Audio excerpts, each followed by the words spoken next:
Welcome back on board the Starship. I'm talking to Muad'Dib, and we're talking about the story of the Ark of the Covenant and well, it's known as the Stone of Scone now. But tell us what the name of the stone. It's the known correct as, name of the stone. It's known as Jacob's Pillar. Jacob's Pillar. But the stone became the throne of David, and King David, King Solomon, his son Rehoboam, and all the descendants, all of the monarchs descended from David, were crowned on that stone, on Bethel, Jacob's Pillar. And how many years what are you talking about? Hundreds of years? Well, yeah. David was around about 1000 BC, and the temple was destroyed in 588. King Nebuchadnezzar of Babylon destroyed the temple in 588 BC. And Jeremiah the Bible prophet took the stone from the temple and the Ark of the Covenant and some of the treasures from the temple, golden treasures, put them in the Ark. Not the stone in the Ark. Not the stone in the Ark. But the other stuff. Right. And took the king's daughters and some other people down into Tanis in Egypt. And that's why the film Raiders of the Lost Ark begins in Tanis in Egypt, looking for the Ark of the Covenant. And when they got to Tanis in Egypt, the Pharaoh, who had been an ally of King Zedekiah of Jerusalem against King Nebuchadnezzar of Babylon, gave Jeremiah and gave the daughters of Zedekiah, the princesses, gave them a palace at Tanis, and the remains of it are still there today. It's known in Arabic as Qasir bint al-Yahudi, which means the palace of the daughters of Judah. And they lived there for a number of years until Nebuchadnezzar of Babylon had pacified Judea. What he did was he destroyed the temple, and he took all of the inhabitants, apart from a very small remnant who could be like caretakers of the land. He took the majority of them into Babylon as slaves. So they were told to leave, and they left Tanis in Egypt. And they got a ship from Tanis and sailed through the Mediterranean. This is with the stone and the Ark? With the stone and the Ark of the Covenant. Right, so yeah. this is where... And the king's eldest daughter, who was called Teotefi. So it comes up from Egypt to the Mediterranean. Yeah, yeah. Now, I interviewed a historian called Alan Wilson, and he believes that, you know, the Ark came up to... He believes that it ended up in Wales after it came up, so, you know, from the Mediterranean. Yeah. So take it from there as to what research you've done as to where you think it was taken. It came through the Straits of Gibraltar. They stopped at Gibraltar for 5 months, changed ships, and then eventually, because they had to wait for the weather and the currents and things, and they sailed up and they stopped off in northern Spain and spent some time there. Can I just interrupt you there, Muad'Dib? You know, it seems likely that the Ark of the Covenant could be in the British Isles if the Stone of Destiny ended up here. Absolutely. And the two were supposedly together. Yeah. What's the evidence that they were moved together? I mean, what documentation actually explains this, that they were kept together out of Israel? Sorry, out of Egypt. Out of Egypt. Is that accepted knowledge? It's in the Bible. It's in the Bible. It's in the Bible that the pillar and the ark were there. Right. At the time of Jeremiah. So we can discount the theory that the Ark of the Covenant is in Axum, in Ethiopia. Okay. So it comes up to Northern Europe. Yes. Tell us what happens then. Did it land in Cornwall, or you believe? First of all, yes. When they were sailing from Spain and they were heading for Ireland, a storm blew up for a week and broke the oars and the rudder, and they couldn't steer the boat, so that only God could steer the boat. And he steered the boat where he wanted it to go, which was into Penzance Bay. In Penzance Bay, there's an island, a small island that you can walk out to at low tide, called St. Michael's Mount. And next to it, on the shore, is a small town called Marazion. Or Marazion. Marazion. Yes, exactly. Zion. Yeah. Well, the ruler of Cornwall at that time was called Elatha, and they knew that they were part of the 10 lost tribes of Israel, and that Britain, including Ireland, at that time, the descendants of Dan, who was one of the 12 tribes of Israel, the father of one of the 12 tribes of Israel, had populated Ireland, the Danites. And in Ireland, they were known as the Tuatha De Danann, which means the tribe of Dan.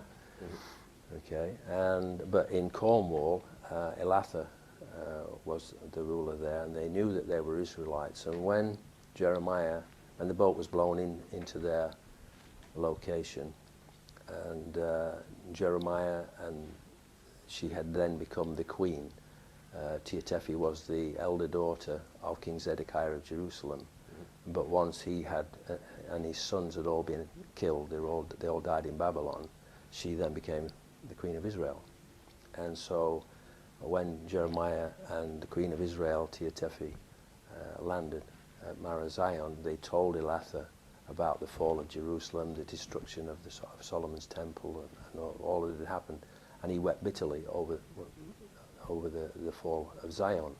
And Mara means bitter, and Zion is Jerusalem. So it means, the word Marazion means bitter over Jerusalem. Hence the name of that island in Cornwall. Well, the island is called St. Michael's Mount, right. but it's right next to Marazion. Okay. And you know, why would a place in Cornwall have a Hebrew name? Right. Now, after arriving in Cornwall, this Yeah. party with you believe had the ark and the stone. Yeah. Somehow you believe that they then went to Ireland.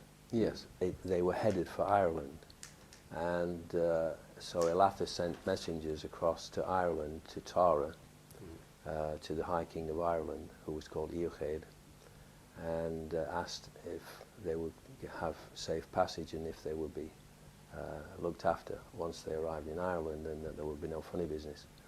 And Eochaid, who was the High King of Ireland at Tara, when he got the message, recognized it as the fulfillment of a vision that he'd been given as a small boy. The vision that he was given was that he must not marry, even if he reached middle age, because one day his queen would come from the east. And so Elatha sent an armada of ships and soldiers to make absolutely sure that she was safe.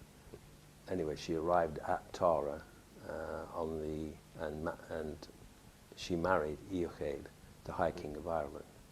So can I interrupt there? In 583 is this would a classical historian agree with that, or is that this queen landed in Tara with the stone? There are legends in Ireland, yes, about this. Right. And about an old man coming with a box, right. which is the ark, and a stone, and the princess and all of that, the queen, and the marriage and all of that. Yes, right. that's in the records. And they were married over the coronation stone, the stone of destiny, on the inauguration mound at Tara, on the hill of Tara, on the 21st of June of 583 BC. Jeremiah came with the ark in a separate boat. And in Ireland at that time, there were all little kingdoms, like warlords, and they were all busy fighting each other. There was a war, and the people who wanted God's law implemented in Ireland were vastly outnumbered, but they defeated the others. And once it was safe, then Jeremiah came with the Ark of the Covenant, and they built what we would today term a university on the hill of Tara. It was called the School of the Olam, and there they taught God's law, the Torah, at this university. And all of the major families in Ireland would send their firstborn, their eldest son, to Tara to be taught the Torah, the law. And that's why the hill became known the Hill of the Torah, or Tara. It is now the Hill of Tara, but that's a corruption of the word Torah.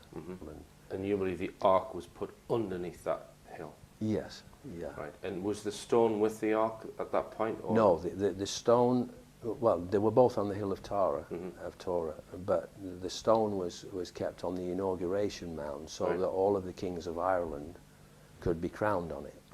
just as David and Solomon and Yeah, all sure. of their descendants have been crowned on it, including Tia Tephi. They made an underground chamber on the hill of Torah in which to place the Ark of the Covenant for its safety. You mentioned something to me the other day about how you've almost triangulated the fact that it's that you, to sort of back up what you're saying, that Yeah. it was south of something and west of something else. Northeast. Just tell us about that, because Yeah, well, people argue about the fact that it's not there and this, that and the other, because in 1898 some people calling themselves the British Israelites went to the hill of Tara and started digging, but they were digging in the wrong place. They had one clue, and you cannot pinpoint a location unless you have 3 coordinates. And they only had the one clue, which was that the Ark of the Covenant was buried in the south of the Rath of the Synods. The Rath is a ring fort. And so they started digging in the southern side of the Rath of the Synods. Of course, they didn't find it because it wasn't there. They only had that one clue. It wasn't buried in the south of the Rath of the Synods. At that time, in the language that was used, in the south of something meant to the south of something. in the south of something. Yeah, and right. so that one clue, it was in the south of the Rath of the Synods. Well, from the Rath of the Synods to the right down to the southern coast of Ireland is technically in the south of, Right. of the Rath of the Synods. But somewhere south of that point, you believe? Yes. Okay. Okay. And so what you need is 3 coordinates to cross, to pinpoint something. Sure. And I researched the ancient Irish documents. There is somebody who's written a book some years ago claiming that it's in Tara. Yeah. What's that author's name? E. Raymond Capt, and the book is called Jacob's Pillar. Right. So he placed it there as well. Yes, he did, but he didn't know exactly how to get to it. All right. So carry on with this triangulation. Yeah, okay, so she was buried, the Ark was buried, and then the tomb was sealed until her death, and then it was opened. She was placed in with the Ark, and then it was resealed, and nobody's been in there since. And we're talking about, 2,500 years. But in one of the ancient Irish documents, it says that she was buried northeast of the Forad. And the Forad is the Gaelic word for the inauguration mound. Okay, so the Rath of the Synods is here. The inauguration mound and Forad is here. Okay, and it says that she was buried northeast. South of the Rath of the Synods is the Mound of Hostages, okay, which is also northeast from the inauguration mound, okay. And then in another one of the ancient Irish documents, it says that after her husband had buried her, he raised a mound over her, which is 60 feet by 60 feet, which is their way of saying it was a circle. It was 60 feet in diameter because it was the same across. And the Mound of the Hostages on the hill of Tara is south of the Rath of the Synods. It is northeast of the inauguration mound, and it is, or was at the time it was built, approximately 60 feet in diameter. So that tells us that that is the actual location. What happened was that they dug out, and then they built a stone chamber completely under the ground. And then all the earth that they'd excavated to make that underground chamber, they then used to make the mound over the top of it. And they did that for 2 reasons. First of all, the first reason was to be a decoy, that if anybody started to look, they would probably start digging in the mound. Right. Yeah. Okay, which would be the decoy, because it wasn't in the mound, it's under the mound. And the second reason was that it would permanently mark the spot for all time, which it's done. Okay, so at some point the stone gets separated from the Ark and finds its at way. that point it got separated. Jeremiah the Bible prophet, once he'd built, seen to the building of the school of the Olam, the university, to teach the law, to teach the Torah, and he taught it to Tia Tephi's husband, the High King of Ireland, so that it had royal patronage, if you like.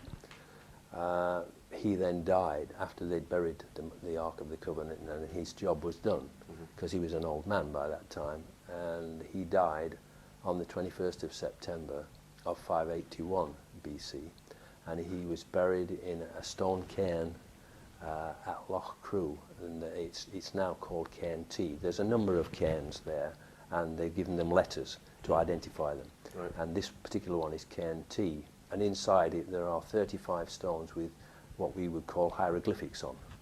And the second stone on the left in the entrance to Cairn T is what I call Jeremiah's journey stone, and written in stone is the story of Jeremiah going to Egypt and then going to Gibraltar, the journey, and yeah, all of that to coming to Ireland. It's all written in stone, along with astronomical hieroglyphics by which you can date when these things happened. Right. Now, I know that you've approached the Irish authorities and tried to get them to excavate that site, but they don't really want to know. The Hill of Tara, yes, Hill of Tara. not the other, Cairn T. Now, the stone, if we can just follow the path of that Yeah, ends up on yeah. an island between Scotland and Ireland at some point. Yes, Gets what taken. happened? Yeah, what happened was that all of the descendants of Iachyd and Tia Tephi for 1,000 years were crowned on the inauguration mount on the Stone of Destiny, Jacob's Pillar, Bethel, In Tara. in Tara, okay, until 500 AD, when the High King of Ireland at that time was called Murdoch, and he had a younger brother called Fergus. And during the preceding centuries, a lot of the Irish people from the north of Ireland had migrated across to Argyll, what is today Argyllshire, to Scotland, and started to live there. And they were known as the Irish Scots. Most people are probably unaware that in the time of the Romans, Ireland was called the Island of the Scots. Right. By the Romans, okay? Because the people were descended, Iachyd was descended from Scota, from where we get the word Scota. What happened was that because Fergus was the younger brother of Murdoch, he couldn't rule in Ireland, so he went across to Argyllshire. The two sides were known as the Western Dalriada was the north of Ireland, and the Eastern Dalriada was Argyllshire. And so he went across to Argyllshire and wanted to be the ruler, because he was the prince, wanted to be the ruler over the Irish Scots in Argyllshire. And he knew they wouldn't recognise him as the king unless he was crowned on the stone, the coronation stone.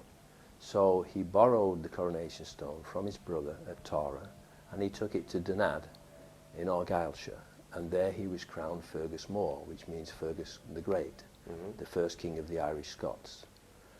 And he then built a chapel on the island of Iona, which is off the west coast of Scotland.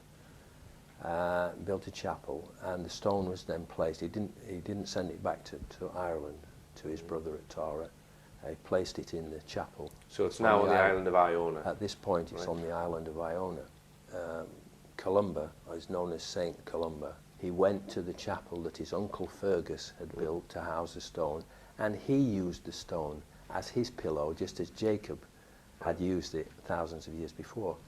And he also had visions using it as his pillow. And there is actually a book, he wrote down the visions. Right. And there's actually a book called the Prophecies of Columba, or Colum Kill as they call him in Ireland. Okay. Well, we're just going to go for another break, Marty. Okay.